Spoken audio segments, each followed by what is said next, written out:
In an ideal world, when we see a landscape that we want to photograph, the light would be just perfect. But in reality, many times when I'm traveling between locations, I don't have time to wait for the light to change, so we make do with what we have. Luckily, Camera Raw has a very quick solution to fix an image like this. I'm going to select the black sand image and then open it in Camera Raw using Command R or Control R. I want to darken down the sky and then also lighten up the foreground area here where the rocks are. And in order to make a selective adjustment like this, I'm going to tap the G key. The G key will automatically select my gradient filter tool. Now the first thing that you'll notice is over on the right-hand side, there are a lot of different attributes that you can load this gradient filter with. And by load, I mean you can tell it to change things like exposure, either increasing it or decreasing it. You can change the contrast or the highlights. You can change shadows, clarity, saturation. You can even change sharpness and reduce noise. You can get rid of a moire. You can also change the amount of defringing selectively, and you can even add a color overlay. So now that I've made a bunch of changes to these sliders, you might be wondering why nothing's happening in the image. It's because I'm just telling Camera Raw what I want it to preload the brush with. Now, if I want to reset these all back to their starting positions, instead of double-clicking on each slider, I can pick a single slider and then either click on the minus or the plus icon. As soon as I click on this icon, it will reset all of the other sliders to 0, except for the one where I clicked, in which case it would increase the exposure.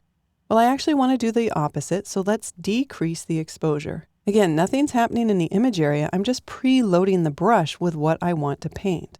Now, in order to drag this graduated filter, I'll start near the top of my image and click and drag down. You'll notice that I'm dragging at different angles, but if I want to constrain this, I can hold down the Shift key. Now it's constrained to a vertical motion. When I let go, I can then reposition the graduated filter by either clicking on the bar in the center and dragging it up or down, or I can change the fade range. Basically, where it starts in this green dot and the green dotted line, that's where the effect that I've loaded over here on the right will be applied at 100%, and then that effect will gradually fade or drop off until we get to the red dot where there will be no more effect. So if I want to, I can go ahead and shorten that, or we can lengthen that, and we can adjust that at any point in time. Not only that, I can rotate it. Now it's helpful if you actually move your cursor further away from those dots. If your cursor is really close to the dots and you try to rotate, then a very small move on screen will give you a large rotation, so it's a little harder to control. If you move your cursor away from that red dot, now I can click and drag, and you can see I have much more control because it takes me a longer drag, and that longer drag will actually create a shorter rotation. All right, now all of these options, of course, are re-editable. As long as I've got the graduated filter selected, I can come back in here at any time and change the amount of the exposure, for example. I can even add another parameter. So if I wanted to also decrease the highlights, I could. Or if we scroll down, if I decided that I wanted to add a little bit of a tint to the clouds, I could click in the color swatch and then add maybe like a yellow tint, or we could add a very cold tint by moving over towards the blues. If I like that, we'll click OK. Now we can toggle this on and off with a preview by tapping the P key. So there's before and there's after. I can also hide the interface by tapping the V key. So now when I tap P, there's before and there's after. Then to bring back the interface, I'll tap the V key again. Now I want to create a secondary graduated filter down at the bottom. In order to do this, I'll click on the New button, and then I'll preload this with a positive exposure. 0.5 might not be enough, so I'm going to increase that a little bit. And then I'll click near the rock area and drag up towards the mountains at a little bit of an angle. Again, if I need to reposition it, I can click on the black and white dotted line here. If I want to change the angle or rotate it a little bit, I'll click and drag on either of these lines.